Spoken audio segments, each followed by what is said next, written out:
Hello, this is the Green Corn Rebellion Show. I'm Gregory Harden II, and today I'm here with State Senator Mary Boren, who represents the 16th District in the Oklahoma State Senate out in the Norman area. How are you doing today? I'm doing very well. Thank you for having me. You're welcome. Let's see here. There's a couple of things I wanted to ask you about. I guess the first thing is just what's been going on at the legislature for the last few weeks or so. Well, we just finished the deadline week, which is when the House bills had to be heard in the Senate, and then the Senate bills had to be heard in the House that were going to be heard. And so that all happened um, this week. And Thursday was the last day to get bills heard so that they'll cross over. I have one bill still alive, and it got out of out of the House side. I have a House author from his name is Representative Dick Lowe, and he is from, I don't remember what town he's from. But anyway, he has a career tech background. He was a career tech teacher. So my bill talks about how TIF funding impacts career techs and public schools. So he was real excited to be a co-author. So it's a bipartisan bill, and he's a freshman over in the House, and he did a great job. And he has a great LA. His legislative assistant had gone to law school 2 years. So she really is, and she has a lot of experience at the Capitol. So she's able to really hold up really well. And she does the heart. She just really can track down a bill and make sure the language gets the way it's supposed to be, and does a lot of really hard work. So that was really fortunate. I'm glad that got through. There were some other bipartisan bills that were pretty good as well. Jacob Rosecrans play-based learning bill was able to be successful, and it passed off the Senate and the House. So and I think it might have had an amendment to it on the Senate side. I'm not sure if it'll have to go to conference on the House side. And that's kind of what we'll be doing from now on, is either hearing the bills, the amendments, accepting amendments. My bill has an amendment on it, so I'll accept the amendment. It won't have to go to conference. Or those that we don't accept their amendments, they have to go to conference. So. All right. Episodes of the Green Corn Rebellion Show are sponsored by Oklahoma Progress Now. Oklahoma Progress Now is a 501c4 organization focused on building progressive power in Oklahoma. Their primary efforts are on developing progressive content for a 21st century audience, coalition, and capacity building across progressive organizations and causes, and working to see elected leaders who are more responsive to their constituents and the needs of the many. Areas of focus include progressive messaging and communications, coalition building and resource sharing, and focused progressive policy goals. You can check out their Twitch live streams, and they go live on Facebook at noon, Monday, Wednesdays, and Fridays. Please support this organization. It's a really great organization. It's just getting started here in Oklahoma. Thank you. Now enjoy the rest of the video.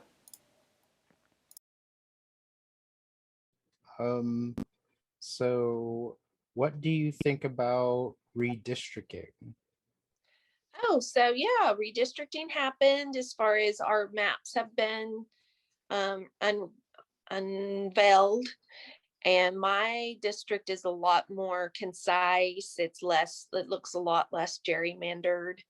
It's a nice, fat, rectangle shaped, real clear margins. It's not, but Senator Standridge's Senate District 15 looks pretty weird because my district's like this, and his district goes around yours. Yeah. All the way around. Like, yeah. So like there's a little river that something connects right here, but his district goes like all the way around like that.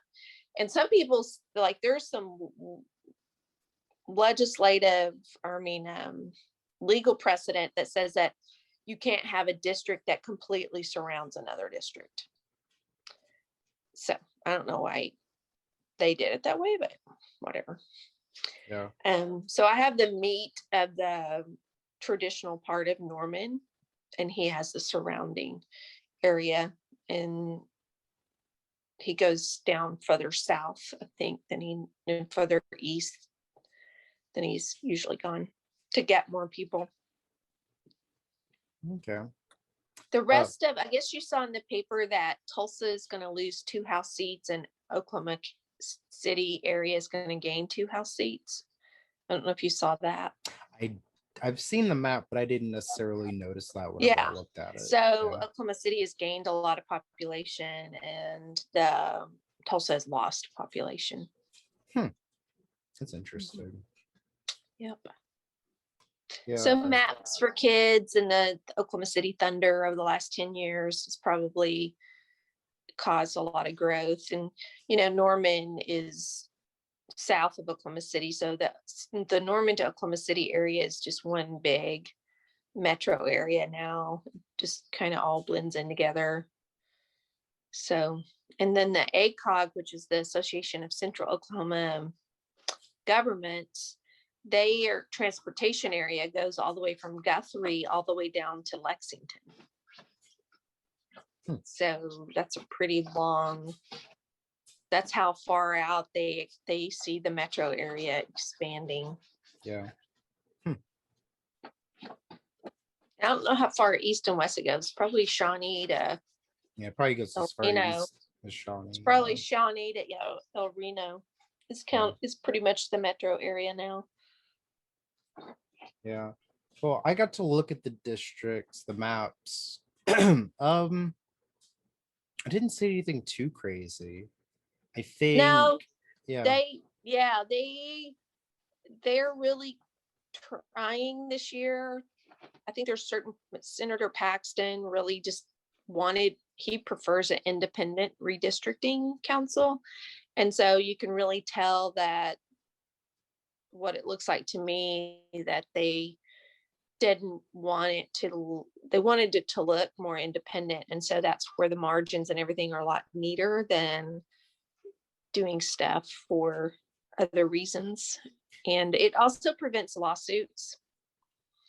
And they know that there are now nationally funded efforts that will come into states and challenge districts for gerrymandering. So the funding doesn't even have to come from Democrats in Oklahoma anymore. The funding can come from people that's their jam, that's what they do. They make sure that things aren't gerrymandered. Yeah. So that's kind of good. Yeah. One thing about the map, the state Senate map at least, that I was kind of excited to see is my state Senate district. It looks a lot more different. It actually makes sense now. Good. Like the current map is state Senate 17. It's like pretty much Shawnee. And then it goes northeastern-ish into parts of Lincoln County and then Oklahoma County. And I think it even like goes into Oklahoma City a little bit. Like it's very everyone looks at it, it just doesn't make any sense. It's never made any sense to me. I'm like, like I don't know if like Shawnee, Hera, Choctaw, and then like a part of Oklahoma City should all be in one district. It just doesn't make any sense. But now it's pretty much, I think, most of Pot County and a little bit of Oklahoma County. It makes a lot more sense now to me. Like before, it just looked odd, but it makes a little bit more sense now. Good. So, yeah. That's awesome. Yeah. Let's see. I was also, I think you already kind of touched on this, but I was also going to ask you if there was any other bills that got passed or are still going to be heard that you think are good that you were glad that passed or still going to be heard this session? There's one that was a little bit, there was a kind of a division among Democrats on, and that is to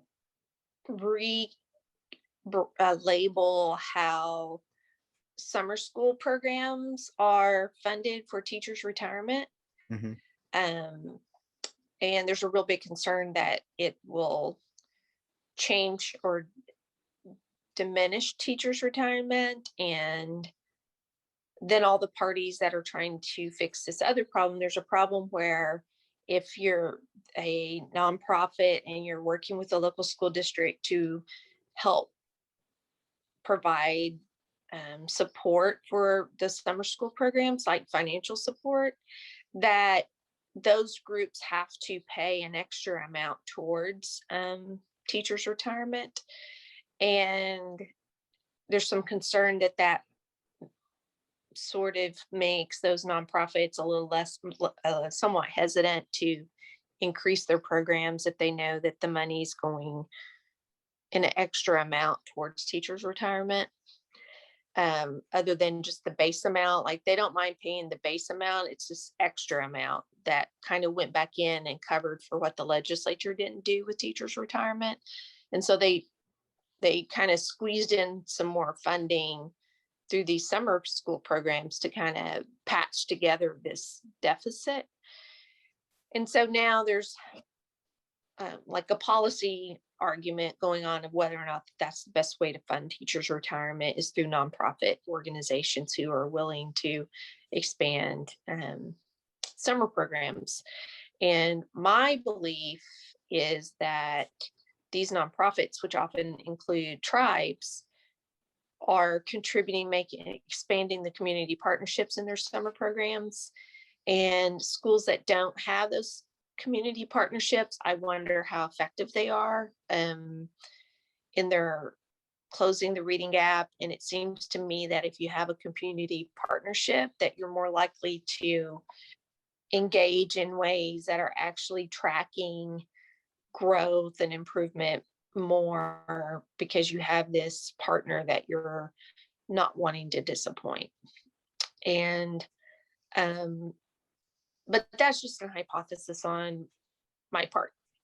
And I think that the tribes have done a really, really good job with all the resources that they have. And we need to be as supportive of their vision for closing the achievement gap, often that are in these rural areas. And there's this overlap between tribes and rural areas that's very, very thick. And there's a book called Harvest the Vote, and it's based about what happened in Nebraska with Keystone Pipeline that I've been listening to. And the Keystone Pipeline was stopped because of an alliance between rural farmers and Native American tribal members. And it just kind of hit me that in our rural areas that are heavily populated by tribal influences and throughout the state. So I'm kind of given a nod more towards, hey, let's see if we can go in the direction that they're trying to take us, because we haven't been able to do very much innovation within education anyway, given the leadership that we have in place. So I don't want to be in the way. So I'm trying to be giving as much political support as possible to solve that problem without harming teachers' retirement. So I debated on that bill. I debated for it. Yeah. Okay. Um, Episodes of the Green Corn Rebellion Show were brought to you by Addie Sugar Shack, located at 1228 North Interstate Drive in Norman, Oklahoma. Norman's new shaved ice concept. They feature 45 flavor options plus unique snacks. They love the vibe. It's worth the drive. Let's see.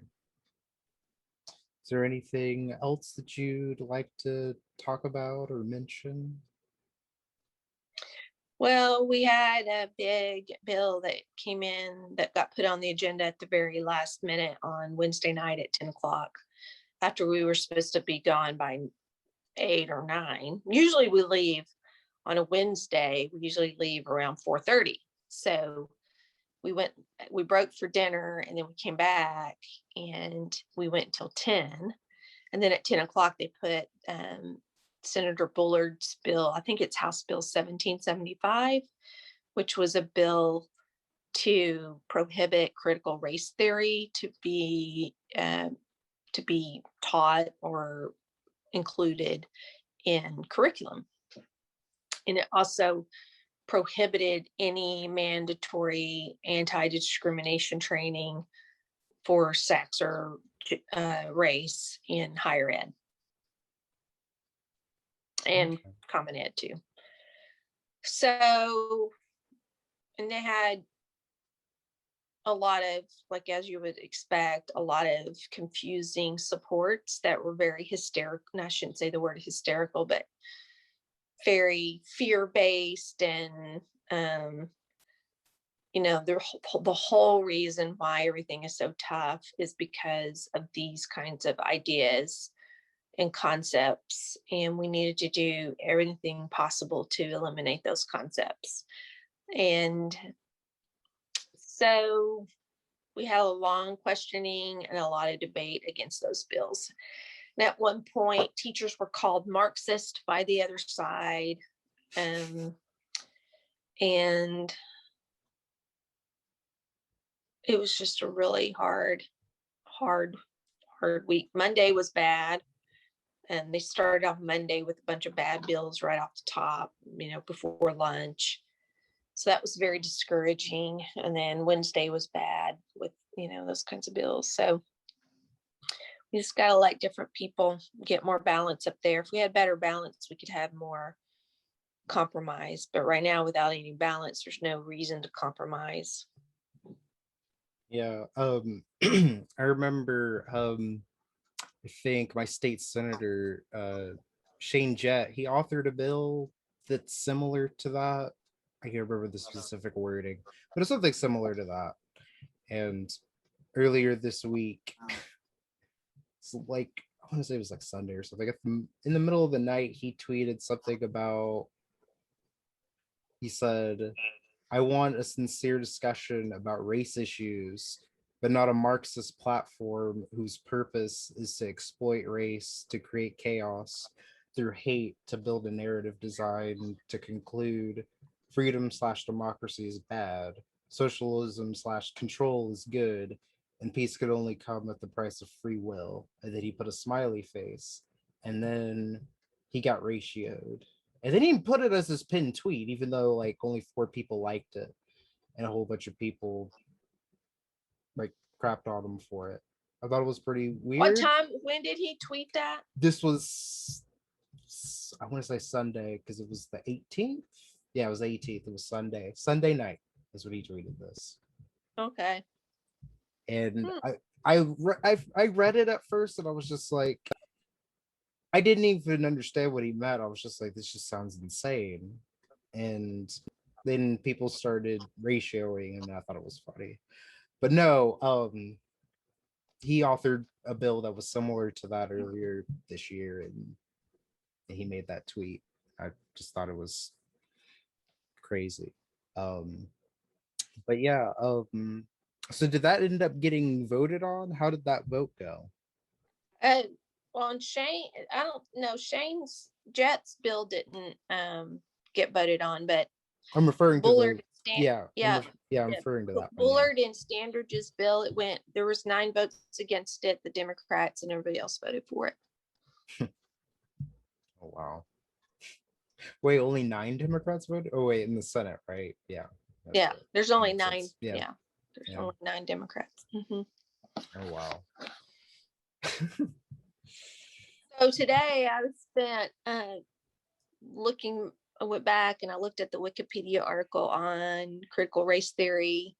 And one of the issues that it addresses is the concept of whiteness. And I Googled that, like, just for a definition of it. And the National Museum for African American History and Culture has a definition of whiteness at the museum. And then I put on my personal Facebook page, how do you see whiteness in everyday life right now? And I defined it as where uh, being white is the standard by which everyone else is referred to, like, or is matched to. And I said, I'll go first, band-aids. And I talked about band-aids being forever, like, would be fine on my skin. But, if you put a band-aid that matched my skin, it would look like a big white dot on somebody else. And so I started with band-aids. And then I also, the next one was just, this might creep you out, but I'm sorry, but pantyhose there's one color called nude, and that's like fits my skin tone always perfectly. But somebody with darker skin, it would not look nude at all, but they still use that word nude for pantyhose. And then the next example I gave was white Jesus, and how that people, how did we get to see Jesus as white? And that's obviously, setting whiteness as the Yeah. standard, and everything else matches back over to it, Mm-hmm. even to the point of distorting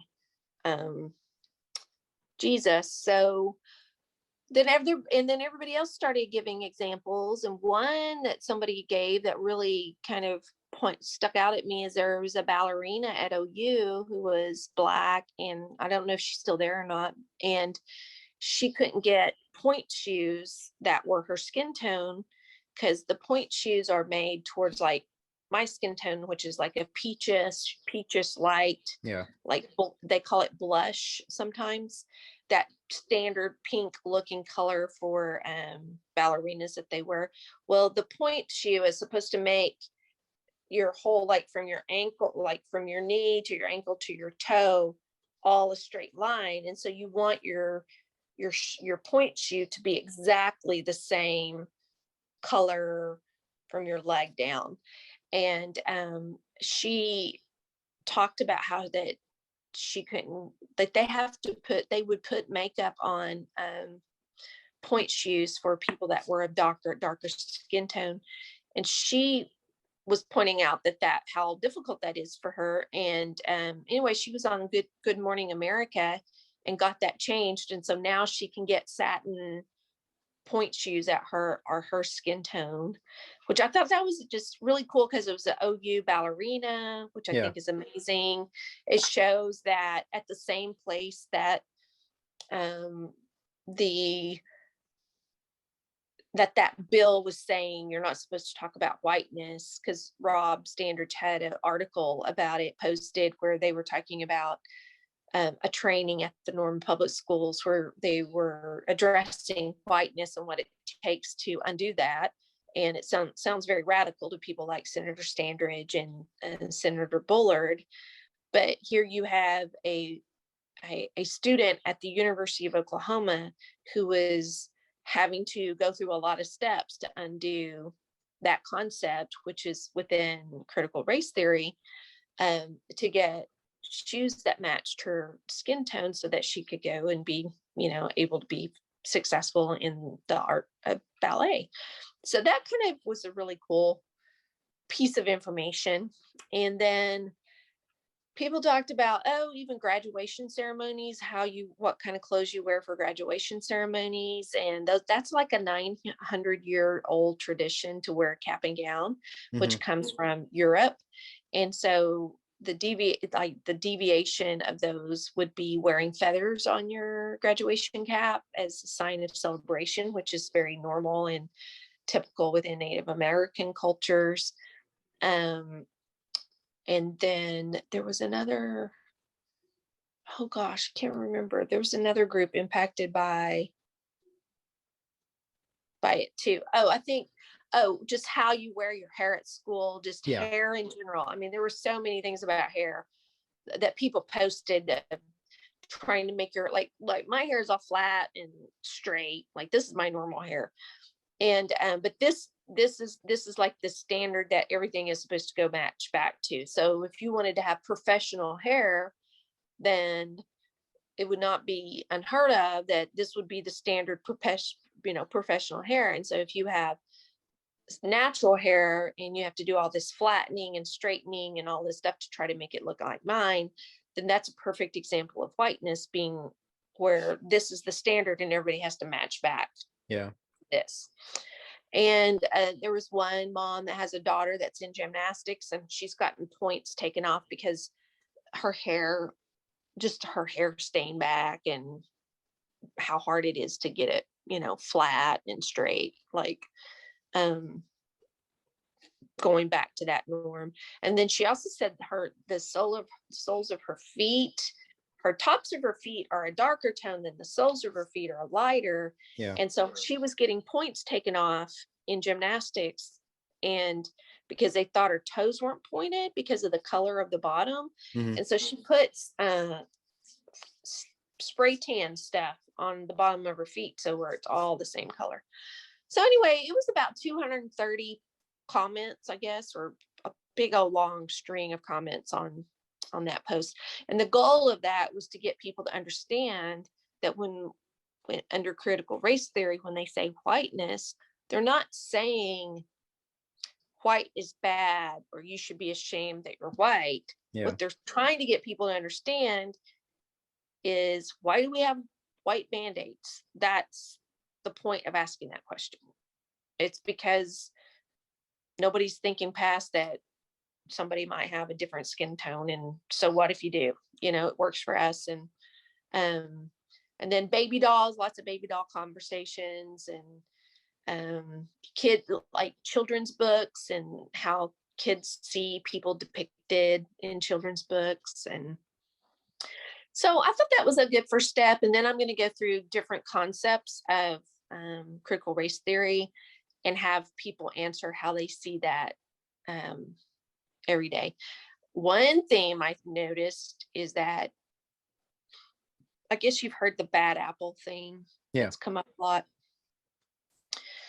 And what I've noticed is a lot of white people will say, oh, well, that person is a bad actor and they're a bad apple. Like people that shoot people, go in and do mass shootings. Oh, that's a bad apple. Or a police officer, well, he is responsible for himself. So they really deflect any systemic issues. It's all just a particular person. Yeah. And so critical race theory really talks about not just individual responsibility, but systemic issues that are going on. And so I thought about also posing that question is, how do you know if a situation is a circumstance of a bad apple or a systemic? How do you see a systemic problem versus a bad apple problem? And I also noticed, though, when it involves white people doing things, or like within the conservative party, when they want to fix something like protect religious freedom, they're very quick to make systemic changes, like whole cloth, the whole system needs to be fixed. And I thought that was really interesting, how that they won't say, oh, it was a bad apple, like a overreaching mayor or governor on the whole mask mandate. It's that one governor or that one mayor or that one church. They'll take those single incidences and use it as justification for broad sweeping systemic change. So it's just real interesting how they kind of pick and choose like that. And there was a lot of quoting on that bill and in the articles around it. They will quote, I've noticed a new argument around Martin Luther King's statement that we should not judge each other by the content or the color of our skin, but the content of our character.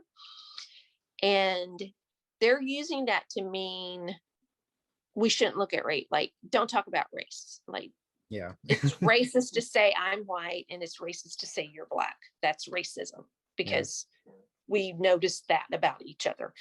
And they'll quote Martin Luther King to support that. And did you see Bernice King was tweeted today about Governor Stitt? I didn't because see he that. quoted, he quoted Martin Luther King in the same way. And what's happened is that you can see these talking points that the conservatives have used. So they're using this content of the character, not the color of skin.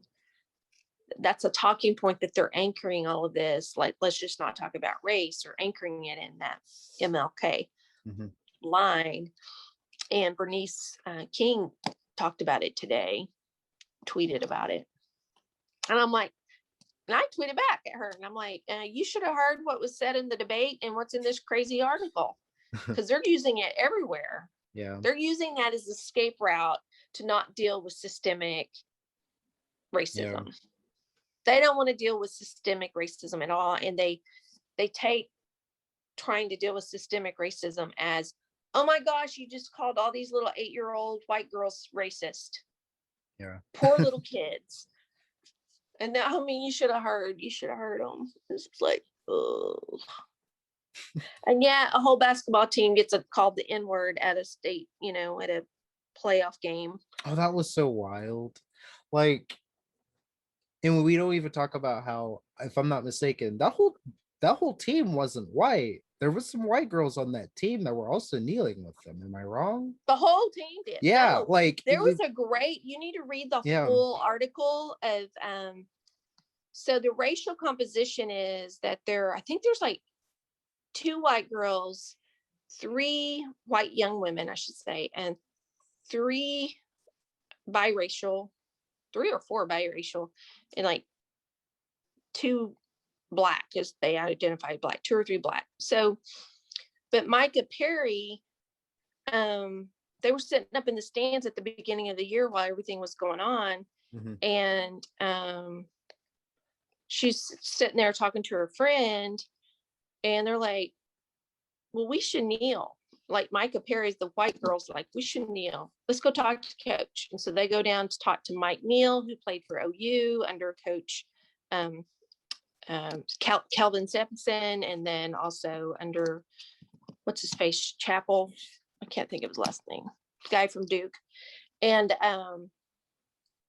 he goes, okay, y'all sure you want to do this? And he's like, I'm going to respect your free speech. And so the whole team like decided. And this one there's an article that interviews all these girls about how they came to decide to do this. And this one young girl said, I was kind of nervous about it, but I was just with my team, and then we just all did it. And so they've been doing that every game since January. And I think it was since January. It might have been at the beginning of the year. I don't remember. Yeah. And then this one particular game, it was an issue, but it and they came to the Capitol. I don't know if you saw us tweeting about them coming to the Capitol. I have a picture of them, and they had a big. Cool. Yeah, it was, and we took them to the house, and everybody had to clap for them, and we have them pictures of them standing up in the gallery, and Regina Goodwin had the Black Caucus did a citation that she read off for them, and we were just it was really a good day to have them there, because they won the state championship. And yeah, it was a really good event. I was real proud of them. They handled themselves very, very well. And yeah, so we had this, what's the most horrible thing that a kid could be called, and what kids have had to put up with all these years. And now, oh my goodness, we're going to make sure that that's their biggest worry, is that, and they're using these cases, and it's legitimate. Like, there's situations where teachers or instructors take critical race theory and they take it into a context that's really not appropriate. It's not appropriate to say all the white kids get on this side of the room and all the black kids don't get on the side of the room, and how do you feel? And that's not helpful. And part of really good professional development about teaching about racial injustice actually addresses that tendency, or that out of bounds kind of thing, of that shaming is not an effective way to get people to change. And I think that the one good thing about critical race theory is what it's trying to point out is that, look, these are systems that have been around a very, very long time that don't have anything to do with the intentions or the desires of individual people. Yeah. That individual people can be put in these situations and they're not aware of them. Mm-hmm. Like, I don't feel responsible for all the white band-aids that are out in the world, but systemic, like looking at it systemically, would say, well, why aren't there any that match other skin tones? Who's making money off of this? Who's in the boardrooms that makes decisions about how they're going to design these, and what's happened when people called and said, hey, could you make some band-aids that fit other skin tones, please? And that would be a systemic conversation, would be talking about the marketing and development of a product. And it doesn't have anything to do with, I'm a racist because I wore a white band-aid and didn't care that, but that's the good thing about looking at systems, is it kind of makes us all little, it kind of preserves our own individual